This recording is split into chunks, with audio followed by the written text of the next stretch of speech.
Ini keganjilan proses hukum yang ke-22 dari 30 keganjilan. JPU sengaja tidak melakukan upaya hukum banding kepada salah satu tersangka.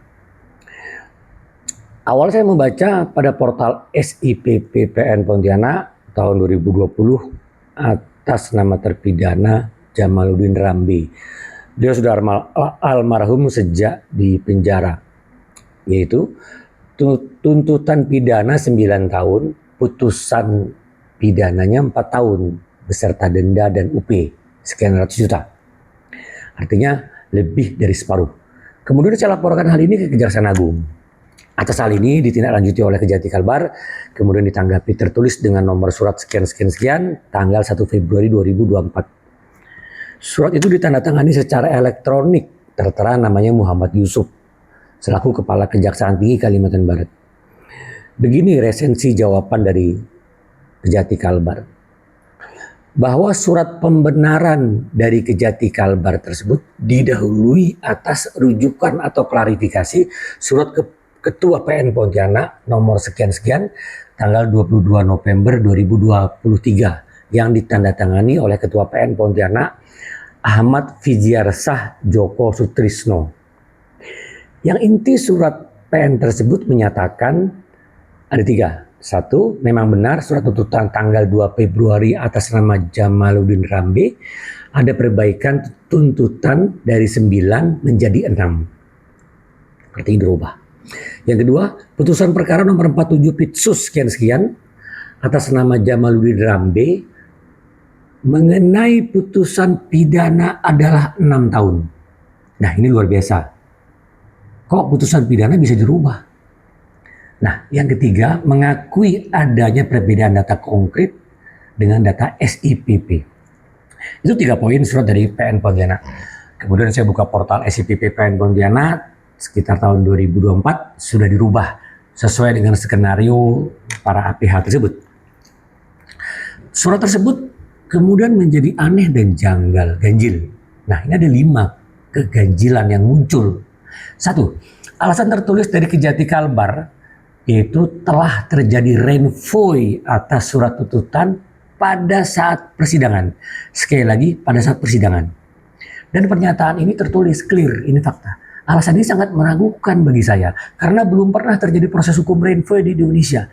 Istilahnya itu renvoy itu adalah perubahan pada saat pembacaan tuntutan pidana selama ini. Kecuali untuk kasus hukum internasional, perselisihan internasional ataupun kasus masalah notaris.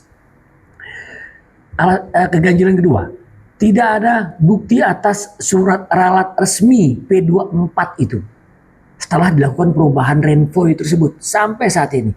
Padahal sudah cukup lama. Keganjilan ketiga, surat tuntutan P42 ini bernomor norek perkara 11 garis miring Pitsus garis miring K garis miring 09 garis miring 2016. Saya ulang, 09 garis miring 2016. Artinya surat itu setelah diproduksi dan kemudian diregister pada bulan September bulan 9 tahun 2016. Iya kan? Padahal pembacaan tuntutan itu digunakan pada tahun 2017. Sehingga dimaknai P42 itu sudah disiapkan sebelum proses pemeriksaan persidangan. Ini bukan alasan kelalaian administratif. Ini adalah skenario menyiapkan surat tuntutan lebih awal sebelum terjadi pemeriksaan persidangan. Ini sangat ganjil. Nah, keganjilan yang keempat. Coba dianalisa berdasarkan logika saja. Jika tuntutan benar telah diperbaiki atau direnvoy, itu jadi tidak adil. Menjadikan yang bersangkutan itu tuntutannya paling rendah.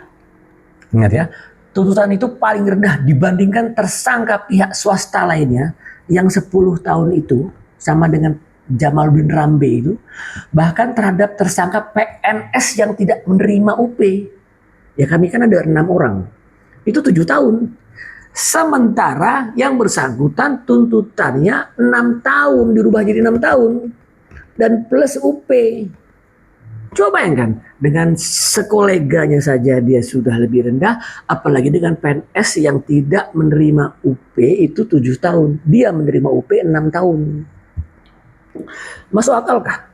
Tentunya ini ganjil. Mungkin ada sesuatu. Kemungkinan besar yang benar adalah tuntutan itu memang benar 9 tahun. Dan petugas penginput data SIPP tahun 2000 itu menginput benar atas data hard copy yang ia baca memang benar 9 tahun. Nah, Renvoy itu mungkin hanya alasan. Nah, dugaan saya alasan Renvoy saat pembacaan tuntutan itu silent crime and more savory. Karena mengimbangi putusan vonis PN yaitu 4 tahun. Maka akan aman, tidak perlu banding jika dibuatlah menjadi 6 tahun atau 2/3-nya pas. Untuk membenarkan sebuah ini, memintalah surat klarifikasi dari Ketua PN Pontianak yang tidak tahu menahu saat itu tentang hal ini. Keganjilan kelima. Kemudian ini yang membuat ganjil luar biasa. Saya katakan ini nasibnya Ketua PN Pontianak yang bertanda tangan, tidak membaca apa yang ditandatangani. Apakah terjadi karena ada tekanan pihak lain? Di dalam surat dari Ketua PN Pontianak itu, dengan selembar surat yang substansinya klarifikasi, pada poin kedua, dengan jelas menyatakan mengenai putusan pidana adalah 6 tahun. Itu jelas sudah merubah dan menganulir putusan hakim tentang pidana badan seorang terpidana. Apakah surat tersebut menjadi pro justisia? Ini fakta, sangat salah. Untung saja yang bersangkutan itu sudah meninggal. Kalau tidak, panjang cerita dia itu. Maka saya hanya bilang begini, pembenaran kejahatan ini ternyata masih ada dan bertahan turun-temurun. Padahal sudah lama nih. Dan ini adalah kehendak dan takdir Tuhan atas kejahatan yang kalian lakukan dengan cara dan alasan seperti apapun pasti akan terkuak. Kepala Kejaksaan Tinggi Kalimantan Barat, Ketua PN Pontianak tahun 2023-2024, itu pimpinan yang tidak tahu apa-apa. Tentunya pasti ada pihak yang mengarahkan. Sekarang surat Kejati dan Ketua PN tersebut mau tidak mau mereka harus bertanggung jawab. Saya yakin di balik ini ada orang besar punya pengaruh. Kalaupun Anda mau membela diri, jangan libatkan kolega Anda demi untuk lari dari tanggung jawab. Jangan jadi pengecut, mengorbankan orang lain, kolega Anda yang tidak terlibat di urusan kalian.